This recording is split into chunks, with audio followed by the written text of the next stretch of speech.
efetiva, ou tentar compor o litígio ainda no plano extrajudicial, e nesse ponto eu creio que merece destaque a importância, por exemplo, dos PROCONs, que já vem exercendo esse trabalho e que poderia ser ainda aperfeiçoado. Como também os termos de ajustamento de conduta, né? Chamados compromissos de ajustamento, os TACs, enfim, que são realizados pelo Ministério Público, pela Defensoria, enfim, por qualquer órgão público. Feitas essas reflexões iniciais, eu gostaria, então, de analisar propriamente dito o chamado processo ou processos objetivos.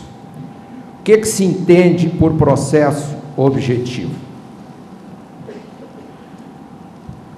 Processos objetivos são aqueles, na verdade, em que não há partes, aqueles sem partes. Parece até estranho, isso não soa bem, a gente não consegue deglutir às vezes isso bem, parece aquela cerveja que não desce redondo, a gente não consegue entender muito bem esse mecanismo, mas na verdade se trata das partes simplesmente formais. Evidentemente que numa ação direta de inconstitucionalidade há evidentemente um autor, pode ser o Procurador-Geral da República, pode ser a mesa do Senado, pode ser o Presidente da República, enfim. Então, são aqueles em que não há partes, sem partes, por uma razão muito simples, porque nos processos objetivos, que são 3 considerados pela doutrina, a ação direta de inconstitucionalidade, a ação direta de constitucionalidade e a ação de descumprimento de preceito fundamental. Então, isto vem, os processos objetivos, da doutrina alemã. E para nós, a rigor, não é novidade, nós temos um processo sem partes. Por quê? Porque na jurisdição voluntária não há partes, há interessados. Então o judiciário assume a função de administrar determinadas situações, exercendo ali uma atividade que muitos contestam que teria conteúdo inclusive jurisdicional. Seria a administração, na verdade, de interesses privados, pura e simplesmente isto. Um aspecto importante nesse contexto é observar alguns aspectos. Por exemplo, quanto à legitimidade. Para nós falarmos em legitimidade, nós teríamos, na verdade, de dizer que há leis que procuram regulamentar essas ações que envolvem processos objetivos. Como, por exemplo, a Lei 9.868, de 30 de novembro de 99, dispõe sobre o processo de julgamento da ação direta de inconstitucionalidade e da ação declaratória de constitucionalidade perante o Supremo Tribunal Federal. E quanto à DPF, nós temos a Lei 9.882, de 3 de dezembro de 99. A legitimidade é uma legitimidade concorrente, disjuntiva, porque cada um pode propor essas ações, independentemente da vontade dos demais colegitimados. Esse é um primeiro aspecto que nós deveríamos aqui destacar. Mas vejam, nós temos, e isto foi sendo construído pela jurisprudência, basicamente do Supremo Tribunal Federal, no caso, de legitimidade, que se diz universal e legitimidade especial. Na legitimidade universal, aquele que está legitimado para a propositura, por exemplo, de uma ação declaratória de inconstitucionalidade ou de constitucionalidade, ele o faz em todas as situações, ou seja, independentemente da norma jurídica impugnada, ele estará legitimado. É o caso, por exemplo, do presidente da República, é o caso, por exemplo, do procurador-geral da República, e é o caso também, que se considera, do Conselho Federal da Ordem dos Advogados do Brasil. Mas há outros casos em que esta legitimidade depende de um outro aspecto a ser aferido, analisado, que é a questão da pertinência temática. Então, são os legitimados especiais, mas cuja legitimidade tem que se verificar a chamada pertinência temática. Por exemplo, a Assembleia Legislativa de um determinado Estado, sabidamente, ela tem legitimidade para propor uma ação direta de inconstitucionalidade, a mesa da Assembleia Legislativa.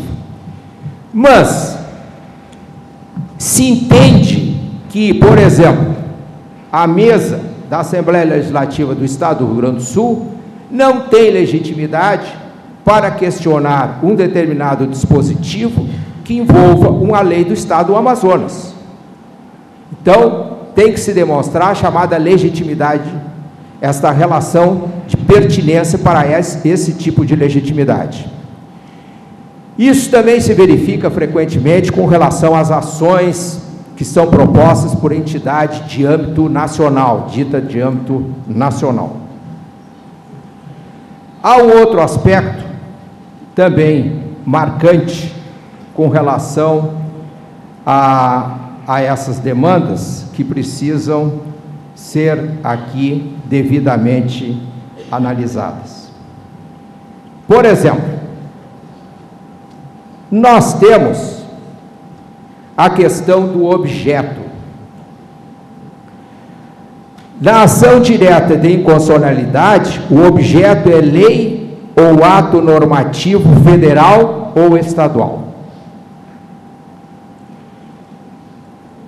Na ação direta de constitucionalidade, o objeto já é mais restrito. É lei ou ato normativo federal.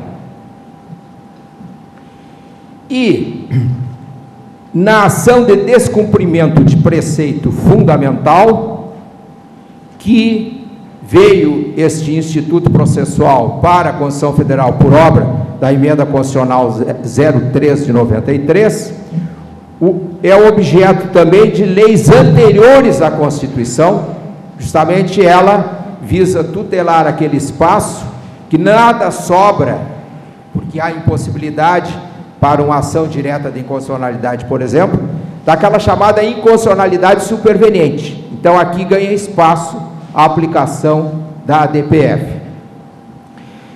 Então, objeto também de leis anteriores à Constituição Federal, que não são objeto de ação direta de inconstitucionalidade ou de ação direta de constitucionalidade.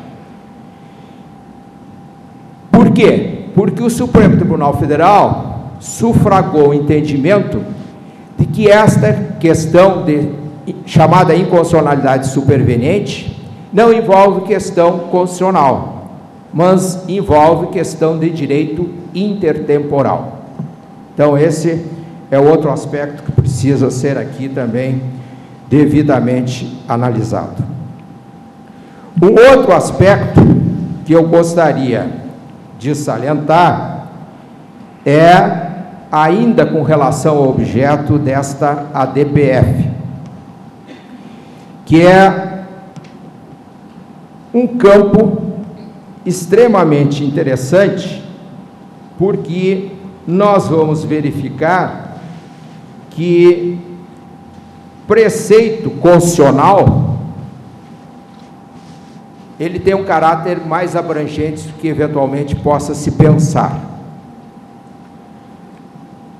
O professor Lênio Luiz Streck, com a mesma linha de raciocínio desenvolvida por José Afonso da Silva, Ele diz que preceitos fundamentais não é expressão sinônima de princípios fundamentais. É mais ampla, abrangendo a esse todas as prescrições que dão o sentido básico do regime constitucional, como são, por exemplo, as que apontam para a autonomia dos estados, do Distrito Federal, e especialmente as designativas de direitos e garantias fundamentais. Então, ela tem um objeto muito amplo, muito significativo. O outro aspecto, dentro desse pupurri jurídico que eu estou querendo fazer aqui de forma sintetizada, envolvendo esta temática, nós temos aqui um outro aspecto que precisa ser também devidamente analisado. Não se admite ação direta de inconstitucionalidade para leis de efeitos concretos. Mas eu encontrei um entendimento, que é uma linha que vem desenvolvendo o ministro Gilmar Mendes, que critica, inclusive, essa posição, especialmente sendo lei orçamentária, que ele dá o exemplo, lei orçamentária, que cria empresa pública, sociedade de economia mista, autarquia ou fundação, que ele diz que teria sentido, poderia ser aplicado aí, mas ele é vencido nesse aspecto.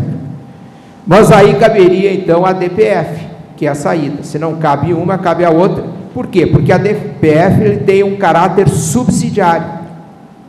Ela alcança aquelas situações que não são objeto de tutela nem pela ação direta de inconstitucionalidade, tampouco pela ação direta de constitucionalidade.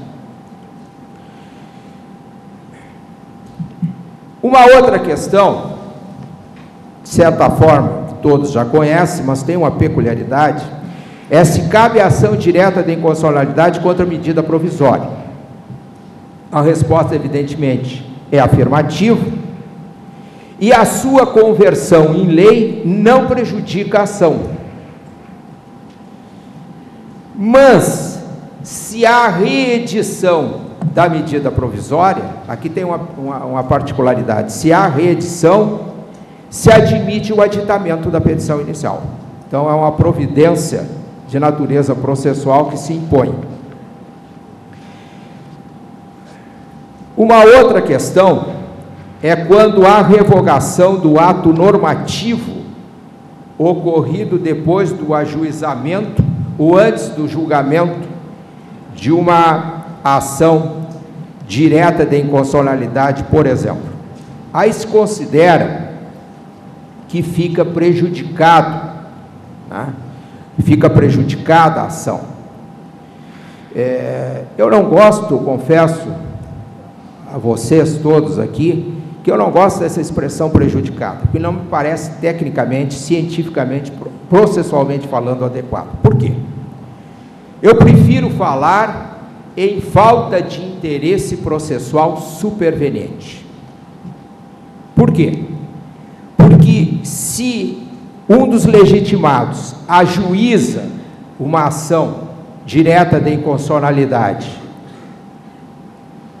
e antes do ajuizamento já havia a revogação dessa lei, há falta de interesse processual, quer pelo critério da necessidade, quer pelo critério da utilidade.